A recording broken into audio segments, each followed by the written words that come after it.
आइए शुरू करते हैं 12वीं कक्षा हिंदी स्वअंक दिगंत भाग 2 का के पद खंड के पाठ संख्या 2।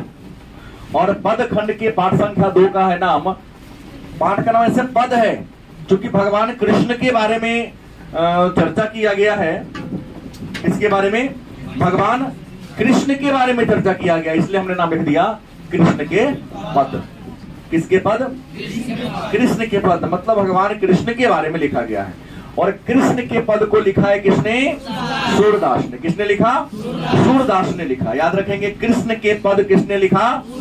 सूरदास ने लिखा। और ये जो कृष्ण के पद है, इस पद को सूरसागर सूरदास के द्वारा लिखा गया सबसे महान पुस्तक सूरसागर से लिया गया। तो 2 प्रश्न यहां हमने बताया आपको कि कृष्ण के पद किसने लिखा? कृष्ण के पद किसने लिखा? और कृष्ण के जो पद है जिसको सूरदास ने लिखा है, किस किताब से लिया गया है? मतलब स्रोत क्या है? सूरसागर। क्या है? तो सूरसागर के लेखक कौन है? सूरसागर के लेखक। और किस भाषा में लिखा गया है? ब्रज भाषा में। किस भाषा में? मतलब सूरसागर की भाषा क्या है? और सूरदास किस भाषा के कवि हैं? ब्रज भाषा के कवि। किस भाषा के? ब्रज भाषा के कवि हैं। याद रहेगा। तो अभी हम लोग पढ़ेंगे कृष्ण के पद। किसके पद? कृष्ण के पद। और कृष्ण के पद को किसने लिखा? और कृष्ण के पद किस पुस्तक से लिया गया है? सूरसागर। किसने लिखा? किस भाषा में लिखा गया है? ब्रज भाषा में लिखा है। ब्रज में बोले जाने वाली भाषा को ब्रज भाषा कहते हैं। ब्रज क्षेत्र जो भगवान कृष्ण के लीला का क्षेत्र रहा है, वहां बोले जाने वाली भाषा को हम, और अवध जहां श्री राम ने अवतार लिया, उनके क्रियाकलाप का क्षेत्र रहा है, तो अवध में बोले जाने वाली भाषा को अवधी भाषा कहते हैं। तो हम आज भगवान कृष्ण के बारे में महाकवि सूरदास के द्वारा लिया गया सूरसागर से के 2 पद के बारे में चर्चा करेंगे। तो पद के बारे में चर्चा करने से पहले जान लें कि सूरदास के बारे में 2 लाइन। क्या पता प्रश्न कर दे कि सूरदास का परिचय दें या सूरदास कौन थे। तो आप जान लें कि सूरदास, जिनका जन्म 1478 ईस्वी में, सूरदास का जन्म कब हुआ? संभवतः 1478 ईस्वी में दिल्ली के निकट सीही नामक गांव में, दिल्ली के निकट सीही नामक गांव में। याद रखेंगे, सूरदास का जन्म 1478 ईस्वी में दिल्ली के निकट सीही नामक गांव में हुआ था। इनकी मृत्यु 1583 में परसोली ग्राम में हुई थी। कौन गांव में? राधा जी का जन्म जिस गांव में हुआ था। भगवान कृष्ण की प्रेमिका पत्नी तो रुक्मिणी थी। राधा जी का जहां जन्म हुआ तो उसी परसोली ग्राम में इनकी क्या हुई थी? मृत्यु हुई थी। लेकिन इनका निवास प्रारंभ में गौघट रहते थे। कुछ वर्षों तक वृंदावन में बिताए और जीवन का अंतिम समय इन्होंने परसोली ग्राम में बिताया था। शिक्षा कैसे प्राप्त किया? तो स्वाध्याय के द्वारा। और आप तो पढ़ाने के द्वारा भी नहीं प्राप्त कर पाते। हाँ, अपने से पढ़ के स्वाध्याय के द्वारा इन्होंने शिक्षा को प्राप्त किया था। अभिरुचि माने कौन काम में इनको रुचि था? जैसे आप लोगों को मोबाइल चलाने में रुचि है, पानी पूरी खाने में रुचि है, झगड़ा झोरी करने में, मारा पीटी करने में रुचि है, गपशप करने में रुचि है, आप लोग को है ना। वैसे ही इनकी रुचि थी पर्यटन में, माने घूमने में, सत्संग में, संतों के संगति में, अच्छी अच्छी बात करने में, और कृष्ण भक्ति में। सूरदास की अभिरुचि किस क्षेत्र में थी? तो सूरदास की अभिरुचि पर्यटन, सत्संग और कृष्ण भक्ति में थी। इनके दीक्षा गुरु, देखिए मैं आपके शिक्षा गुरु हूं, दीक्षा गुरु मैं नहीं। किताब वाला जो ज्ञान दे उसको शिक्षा गुरु कहेंगे। जो धर्म का ज्ञान देता हूं, अध्यात्म का ज्ञान देता उसे दीक्षा गुरु कहते हैं। और सूरदास के जो दीक्षा गुरु थे उनका नाम था वल्लभाचार्य। मैं आपको बताया हूं, वल्लभाचार्य को अर्थछाप का जहाज करते हैं, सॉरी पुष्टि मार्ग का, वो अर्थछाप के कवि थे। पुष्टि मार्ग का जहाज कहते हैं वल्लभाचार्य को। और ये अष्टछाप छाप के कवि थे। पूछा जाता है कि अष्ट छाप के कवि किसे कहते थे। जितने भी कवि भगवान कृष्ण का गुणगान किए, जिनका आराध्य देव भगवान कृष्ण थे, उन कवियों को हम क्या कहते हैं? अष्ट छाप कहते हैं। आराध्य देव कौन थे? कृष्ण। और सूरदास काल की बात करें तो मध्य काल के कवि थे। किस काल के कवि थे? मध्य काल के भक्ति युग, क्योंकि भक्ति भावना वाला कविता लिखा इन्होंने। और भाषा ब्रज, सूरदास की भाषा क्या थी? ब्रज। इनकी विशेषता, सूरदास जन्म से अंधे थे, जन्मांध थे। ये क्या थे? जन्म से ही सूरदास क्या थे? अंधे थे। सोचो कैसे लिख लेते थे, कैसे पढ़ लेते थे। तो पढ़ने के लिए आंख की जरूरत नहीं होती। गलत सही? ऐसा होता तो अंधे लोग कैसे क्रॉस कर लेते? जिनके पास कुछ नहीं होता, परमात्मा कुछ न कुछ अलग गुण उनके अंदर भर देते हैं। रचना इनकी प्रमुख लिखा गया किताब कौन कौन है? तो सूर सागर, साहित्य लहरी, राधा रस केली और सूर सरावली। सूर सागर, साहित्य लहरी, राधा रस केली और सूर सरावली, ये सूर सागर दास के द्वारा लिखा गया सबसे फेमस। इनमें सबसे अधिक है सूर सागर। भाषा क्या है? ब्रज। सूर सागर से लिए गए 2 पद के बारे में चर्चा करेंगे, लेकिन सूर सागर की रचना श्रीमद् भागवत शैली में, मतलब वेद व्यास ने जिस तरीका से श्रीमद् भागवत गीता को लिखा है, उसी शैली में सूरदास ने सूर सागर को लिखा है। मतलब सूर सागर को किस शैली में लिखा गया है? श्रीमद् भागवत शैली में। और श्रीमद् भागवत गीता की रचना वेद व्यास ने किया, जिसमें 18 अध्याय और 700 श्लोक है। पढ़ाया हूं इतिहास में, 18 अध्याय और 700 श्लोक हैं। लेखक वेद व्यास, और इसका अंग्रेजी में अनुवाद चार्ल्स विल्किंस ने किया। गलत की सही 1785 में किया, 84 नहीं। सूरदास किस रस के कवि हैं? साहित्य पढ़ाऊंगा, सॉरी व्याकरण तो बताऊंगा, रस छंद अलंकार के बारे में चर्चा होगी, तो मैं सबको यहाँ चर्चा तो नहीं करूंगा, लेकिन बता देता हूं कि सूरदास किस रस के कवि हैं। सूरदास विनय रस के, भक्ति रस के, वात्सल्य रस के और प्रेम श्रृंगार रस के कवि। लेकिन आज जो मैं पद पढ़ाऊंगा आपको, वह वात्सल्य रस के पद कविता है। इस रस में क्योंकि माता और पुत्र के बीच जो वार्तालाप होती है, भक्त और भगवान के बीच जो वार्तालाप होती है, वह वात्सल्य और प्रेम रस की ये रचना होती है। श्रृंगार रस के कवि हैं।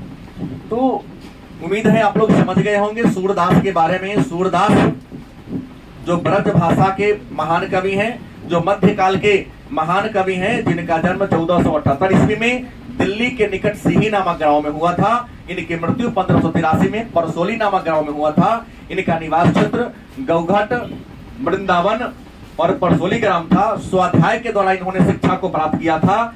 इनको पर्यटन, सत्संग और कृष्ण भक्ति में अभिरुचि थी। इनके दीक्षा गुरु वल्लभाचार्य आराध्य देव भगवान कृष्ण थे। इनकी प्रमुख रचना सूर सागर, राधा रस के लिए सूर सरावली और साहित्य लहरी थी। और सूरदास वात्सल्य रस के, किस रस के? वात्सल्य रस के, श्रृंगार रस के, विनय रस के और भक्ति रस के महान कवि। गलत की सही? तो इनकी सूर सागर के 2 पद, 2 दोहा, अगर आपके पास किताब है तो ठीक, नहीं तो मैंने बोर्ड पर लिख दिया है। दोहा संख्या 1 और यहाँ दोहा संख्या मैं लिख दिया हूं, देखिए गौर से थोड़ा सा। आप देखेंगे लिखा है, जागिए ब्रजराज कुंवर कमल कुसुम फूले। देखिए ब्रजराज माने ब्रज के राजकुमार। ब्रजराज का मतलब क्या होता है? ब्रज के राजकुमार। पहला जो पद है, इसमें माता यशोदा अपने पुत्र कृष्ण को जगाने, भगवान कृष्ण बचपन में सोए रहते हैं, तो माता यशोदा भगवान कृष्ण को कैसे जगाती हैं और उनको जगाने के लिए कौन कौन सी उपमा, उदाहरण या तुलना देती है, उसी बात का जिक्र सूरदास ने पहले पद में किया। मतलब बालक कृष्ण को जगाने के लिए माता यशोदा क्या क्या करती हैं, कौन कौन सा उदाहरण देती हैं, उन्हीं उदाहरणों के बारे में पहले पद में क्या है? जिक्र है। देखिए क्या लिखा है, बड़ा सुंदर पद है। जागिए बरजराज कुंवर कमल कुसुम फूले। माता यशोदा कहते कि हे ब्रज के राजकुमार जगिए, क्योंकि कमल का फूल, कुसुम माने फूल होता है, कुसुम का मतलब क्या होता है, कमल तो बुझ रहे हैं आप लोग, कि हे ब्रज के राजकुमार जागिए, कमल का फूल खिल गए। कुमुद वृंद सकुचित भय भृंग लता भूले। कुमुद वृंद, कुमुद भी एक फूल होता है। कुमुद के फूल की खासियत है कि रात को खिलता है या दिन को मुरझा जाता, उसको रात रानी भी कहते हैं। अब भौरा में फंस गया तो बस दिन भर इसमें जेल में बंद रहेगा। रात में जब पुनः खिलेगा तो उसमें से क्या होगा, कुमुद, उसको रात रानी भी हम लोग आम बोलचाल की भाषा में, वह रात में खिलता है, दिन में मुरझाया बंद रहता है। तो माता यशोदा दूसरा लाइन कहती है कि कुमुद वृंद सकुचित भय, कि कुमुद का फूल क्या हो गया है, सिकुड़ गया है। अब भृंग लता भूले माने भौरा उसमें कैद हो गया है, दबा गया है, फंस गया है। मकरंद चूसने गया था, पता चला सूरज निकल गया, अब वो अपने आप को बंद कर, उसका टाइमिंग है भाई। आई रस चूसने के चक्कर में टाइमिंग देखना भूल गया तो जेल में बंद हो गया। यशोदा माता कहती है कि कुमुद के जो फूल है संकुचित हो गए हैं, भौरा उसमें फंस गया है बेचारा। तमचूर खग रोर सुनहु बोलत बन रही।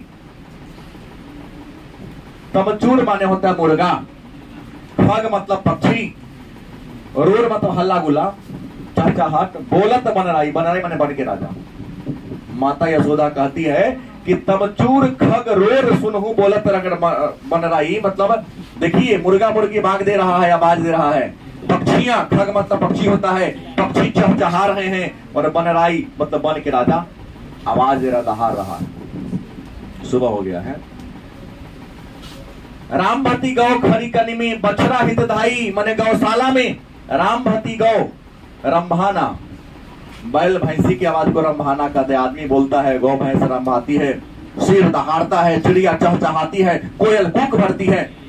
अगर इसे जानना पड़ेगा, अगर जो जनरल कंपटीशन की दुनिया में आते हैं, रीजनिंग पढ़ते हैं तो पूछता है, पक्षी पशु पक्षी की आवाज के बारे में भी चर्चा लिख देता है।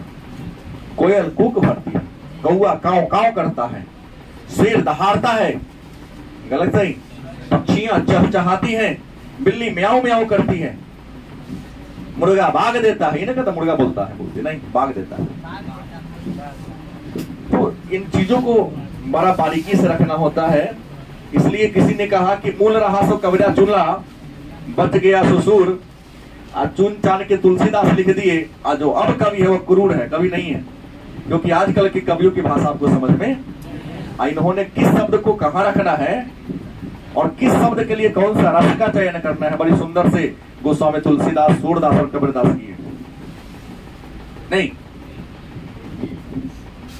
क्या लिखे, राम भती गौ खरी कनी में बछड़ा हितधाई, गौशाला में गाय रंभा रही है और अपने बछड़ा को दूध पिलाने के लिए भागी भागी रसरी तोड़ के भागी आ रही है, क्योंकि बच्चा को दूध पिलाने का टाइम हो गया, तू तो सुन ले।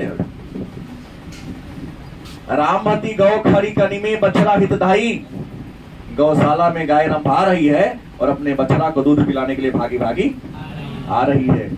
विधु मलिन रवि प्रकाश गावत नर नारी।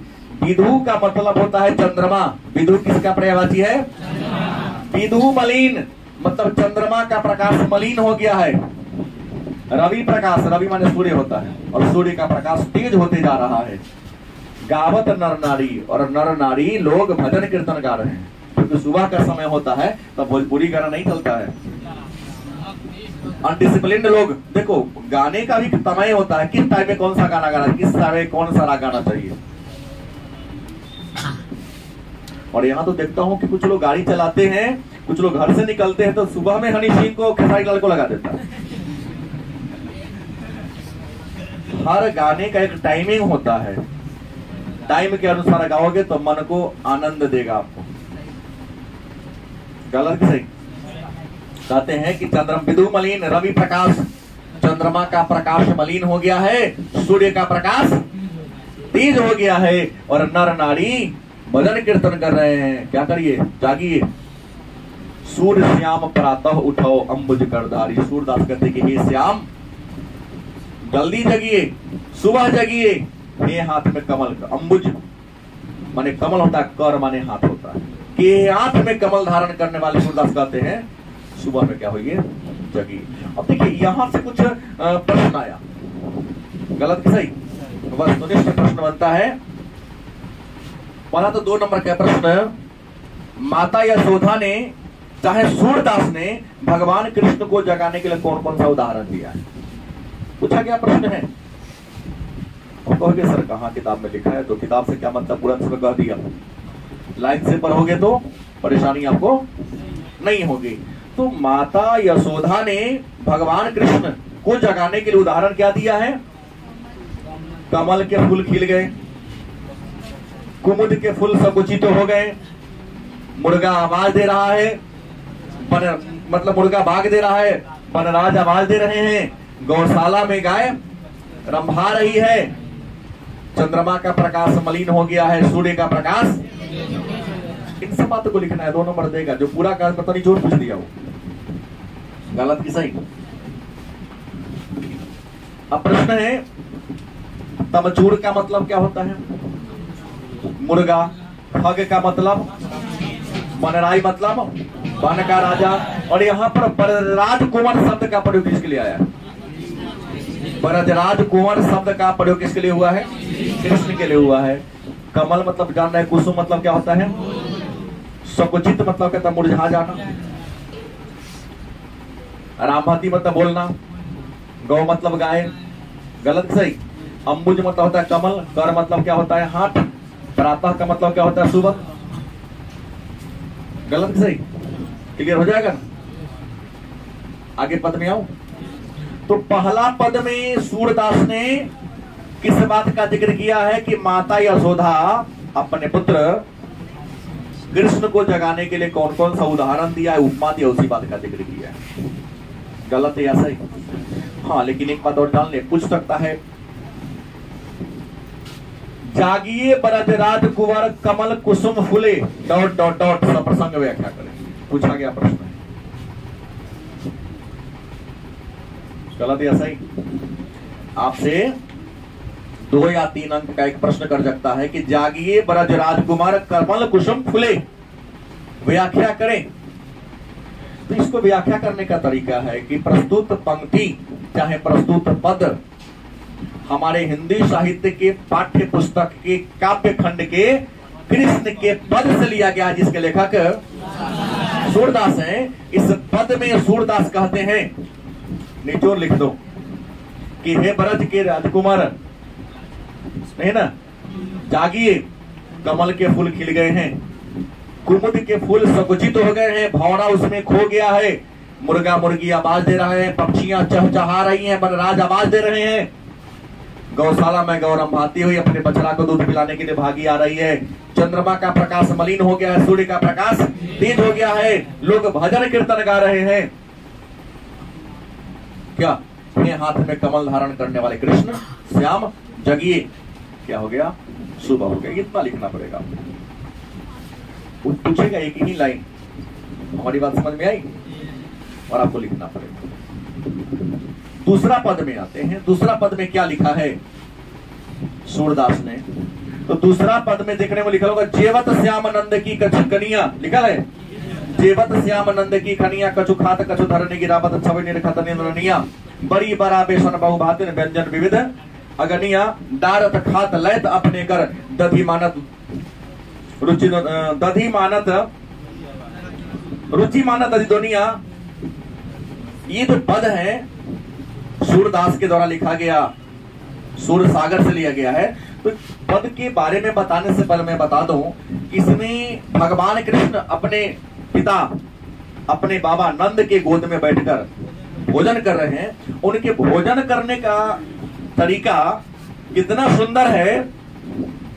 छोटा बच्चा जब भोजन पहली बार करता है अपने माता पिता के साथ, अपने बड़ों के साथ बैठकर, तो कितना सुंदर लगता है। उसी सुंदर दृश्य का चित्रण इस पद के माध्यम से महाकवि सूरदास ने किया है। क्या लिखा? जेवत श्याम नंद की कन्या। जेवत का मतलब भोजन करना, श्याम शब्द आया है भगवान कृष्ण के लिए, और कन्या का मतलब होता है गोद। कन्या क न हर्षिकार यस चंद्र दीर्घिकार होता तो कन्या माने वही नई नवेली दुल्हन। और आप लोग तो हर्षिकार दीर्घिकार का मायने ही नहीं, ब्रेकर त्रेकर तोड़ के गाड़ी चलाते हैं। गलत कि सही? जेवत श्याम नंद की कन्या मतलब भगवान कृष्ण अपने पिता नंद के गोद में बैठकर भोजन कर रहे हैं। जेवत श्याम नंद की कन्या मतलब भगवान कृष्ण अपने पिता नंद के गोद में बैठकर क्या कर रहे हैं? कछुक खात कछु धरनी गिरावत। कछुक खात कछु शब्द पर ध्यान दो, अर्थ तुमको खुद समझ में आएगा, और विद्वान नहीं हूं मैं। कछुक खात कछु धरनी गिरावत, कुछ खाते हैं कुछ धरती पर गिराते हैं। ब्रेकर तोड़ के नहीं पढ़ना है, गलत है सही? बड़ा सुंदर है, हमने कहा वात्सल्य रस का है। कछुक खात कछु धरनी गिरावत, कुछ खाते हैं और कुछ धरती पर। कौन? तुम भगवान कृष्ण। छवि निरखती नंद रनिया, यह दृश्य कौन देख रही है? नंद की रानी। कौन? माता यशोदा। छवि मतलब दृश्य होता है, फोटो। छवि निरखती, निरखना माने देखना। नंद रनिया मतलब नंद की रानी, उनकी पत्नी मतलब भगवान कृष्ण की पालक माता। बड़ी बड़ा बेसन बहु भातिन, बड़ी बड़ा बेसन बहु भातिन, बड़ी है बड़ा है और बेसन का बना हुआ विभिन्न प्रकार का व्यंजन पकवान बना दिया। राज परिवार में जन्म लिए हैं, बाप मातारी बाद में जाना भगवान है, तो रियल तो भगवान थे। अब कखनी को क्या खाने का मन करेगा? सब पकवान बनवा दिया। नहीं कि तुमको पहली बार खा रहा है, आलू का पकौड़ी अच्छा लगेगा कि आलू का चप अच्छा लगेगा? गलत कि सही? कि गोभी वाला अच्छा लगेगा? मतलब जितने प्रकार के पकवान व्यंजन होते सभी पर इसलिए लिख दिया कि बड़ी बड़ा बेसन बहुभातिन, बड़ी है बड़ा है और बेसन का अनेकों प्रकार के पकवान आंगन में रखा हुआ है, उनके किचन में रखा हुआ है। व्यंजन विविध है माने विभिन्न प्रकार के पकवान नंद रानी माता यशोदा ने अपने पुत्र कृष्ण को खाने के लिए बना दी। डारत खात लयत अपने कर, रुचि मानत दधी दुनिया। घूमते हैं झुकते हैं, किसी थाली में से थोड़ा हो खाते खाते फेंक देते हैं।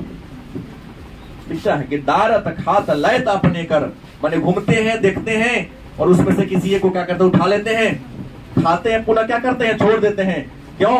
क्योंकि रुचि मानत दधी दुनिया, क्योंकि उनको रुचि में पकारा पकौड़ी नहीं है। उनको तो पसंद क्या है?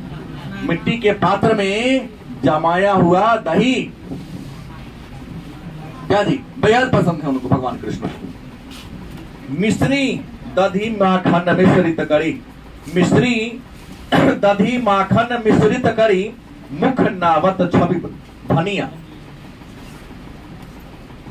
कहता मिश्री दही और माखन में मिलाया हुआ मिश्री भगवान कृष्ण को बेहद पसंद है। लेकिन उसे भी अच्छा क्या लगता है कि खाते हैं कुछ मुंह में चारों ओर से लगा लेते, खाते कम है मुंह में ज्यादा लगाते, वह दृश्य और बेहद अच्छा लगता है। छोटा बच्चा खाएगा नहीं, आप तो देखोगे ना, कुछ खाएगा तब पूरा यहाँ तक का साइज में लग जाता है। हाँ कुछ भी खाए, पहली बार जब खाता है तो वह दृश्य देखने में बड़ा ही मनोरम लगता है। उसके दृश्य का वर्णन करना किसी कवि के ब्रेन की औकात नहीं है, उनके कलम में वह दम नहीं है। भगवान सूद कहते हैं कि हमारे पास वो औकात नहीं है इतना सुंदर दृश्य कि मैं उसको शब्दों के माध्यम से बयां कर सकूं। वही मिश्री दही और माखन में मिलाया हुआ मिश्री उनको बेहद पसंद है। कुछ खाते हैं मुंह में क्या करते हैं? लगा लेते हैं।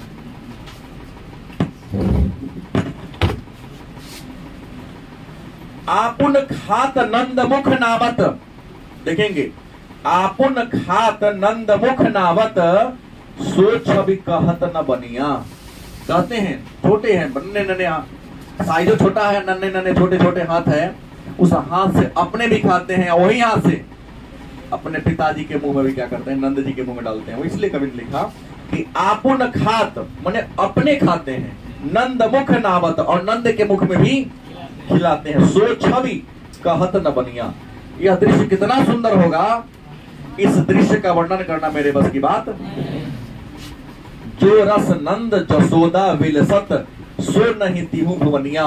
मतलब सूरदास कहते हैं कि भगवान कृष्ण जब खा रहे हैं तो जो आनंद माता यशोदा महसूस कर रही है,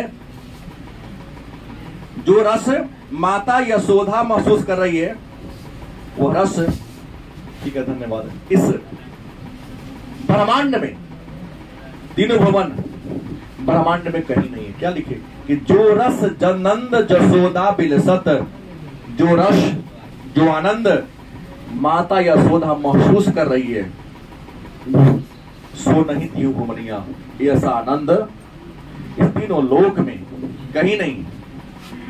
भोजन करी नंद आचमन लिन्हो मागत सूर जुठनिया, मतलब भोजन करने के बाद नंद बाबा कूला गलाली कर लेते हैं और सूरदास झूठ मांगने के लिए वहां बैठल है कि झूठा भोजन हमको क्या हो जाए। अब कहेंगे सर सूरदास झूठ खाने के लिए कहे तैयार है, तो नंद जी का तो भगवान कृष्ण का झूठा है। एक बहुत बड़े ऋषि थे, जब भगवान राम पहली बार खा रहे थे, हम लोग के समय कविता आया था, कछुक काल विदेश भाई बड़े भय परिजन सुखदाई परम मनोहर चरिता पारा। भगवान राम, ये तो कृष्ण के वाला है, भगवान राम वाला। लेकिन ऋषि ने कौआ का रूप पकड़ लिया, तो ऐसे तो जाएंगे तो झूठ खिलाएगा नहीं, लेकिन कौआ बन के तो उधर से बचपन में राम है वो खाएंगे तो हम लूझ के भागेंगे, वहां से झपट के भागेंगे, क्योंकि उनका झूठा भोजन करने में जो आनंद है, ये होटल में के पवित्र भोजन में भी आनंद नहीं है। तो प्रश्न है, भोजन करने के बाद नंद बाबा आचमन करते, कुला गलाली कर लेते हैं, मागत सूर जुठनिया, मतलब सूरदास क्या मांगते हैं, झूठा भोजन डिमांड कर रहे हैं। तो यहाँ किसका भी एक बार पूछा गया है, दो बार। जेवत श्याम नंद की कन्या, भाव स्पष्ट करें, अर्थ स्पष्ट करें, सप्रसंग व्याख्या करें, पूछा गया प्रश्न। वही बात कि प्रस्तुत पद हमारे हिंदी साहित्य के, पाठ्य पुस्तक के, काव्य खंड के, चाहे पद खंड के, कृष्ण के पद शीर्षक पाठ से लिया गया है, जिसके लेखक सूरदास हैं। इस पद के माध्यम से सूरदास कहते हैं कि भगवान कृष्ण अपने पिता नंद के गोद में बैठकर खा रहे हैं, कुछ खाते हैं, कुछ धरती पर गिराते हैं। इस दृश्य को नंद रानी देख रही हैं। बड़ी, बड़ा और बेसन से विभिन्न प्रकार का व्यंजन उनके घर में बना हुआ है। कुछ खाते हैं, कुछ छोड़ देते हैं, क्योंकि दोनी में जमा हुआ दही उनको पसंद है, लेकिन मिश्री माखन और मिश्री मिलाया हुआ माखन उनको बेहद पसंद है। कुछ खाते हैं, कुछ मुंह में लगा लेते हैं, अपने खाते हैं और अपने उस जो हाथ से अपने पिता नंद को खिलाते हैं। इस दृश्य को नंद रानी देख रही है। जो आनंद माता यशोदा महसूस कर रही है, ऐसा आनंद इस ब्रह्मांड में, तीनों लोक में कहीं नहीं है। भोजन करने के बाद नंद बाबा कुला गलाली कर लेते हैं और सूरदास क्या मांगते हैं। हिंदी में बोल दिया मैं, पहले लाइन वाले ने बताया, ऐसे लिखेंगे आपको नंबर पूरा मिलेगा, इसमें कहीं नोट परंतु किंतु नहीं। अब यहां से भी वस्तुनिष्ठ कर देगा कि भगवान कृष्ण किसके गोद में बैठकर भोजन कर रहे हैं, बोलो, नंद के गोद में। नंद कौन है उनके?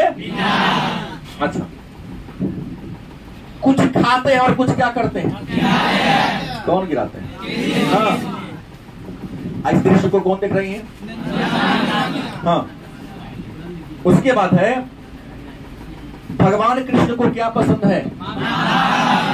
दही, माखन, मिश्री पसंद है। जो आनंद माता यशोदा महसूस कर रही है, वो आनंद कहाँ नहीं है? तीनों लोक में। तो यहाँ 4-5 को वस्तुनिष्ठ बन गया, यहाँ भी 4-5 वस्तुनिष्ठ बना। दोनों एक लघुतरीय प्रश्न बन गया, 1-2 गलत सही। और अगर सूरदास के जीवन चरित्र के बारे में कर देती है, अभी एक प्रश्न बन सकता है। तो अब आपसे एक छोटा सा मेरा प्रश्न है कि इस प्रश्न को समझने में, इस कविता को समझने में अगर डाउट है तो आप बोल सकते हैं। कोई शब्द, कोई पद जो आपको समझ में ना आया, ठीक है, तो प्रयास करेंगे कि जरूरी नहीं कि जिस समय रात में मैं वीडियो को डाल देता उसी समय देखें, लेकिन जरूर 1-2 बार देखें, क्योंकि देखने से आपका क्या होगा, रिवीजन हो जाएगा। और जितना ज्यादा बार रिवीजन होगा, सफलता का सबसे बड़ा सूत्र जान लो, 10 किताब को 10 बार पढ़ने से अच्छा एक ही किताब को 10 बार पढ़ो, किताब दिमाग में बैठ जाएगा। गलत सही। बच्चे क्या करते हैं, परीक्षा के समय नजदीक आता है तो मार्केट में जितना केस बिका रहा सब खरीद लेगा और सब भी एक बार पढ़ेगा, कंफ्यूजन पैदा हो जाएगा। इससे अच्छा एक ही केस को, एक ही किताब को खरीदो, उसी को 10 बार 12 बार सबसे सब टक रहता है, क्योंकि सभी लोग सिलेबस को आधार मान के ही केस तैयार करते हैं। गारंटी आपको अच्छा नंबर लाएगा।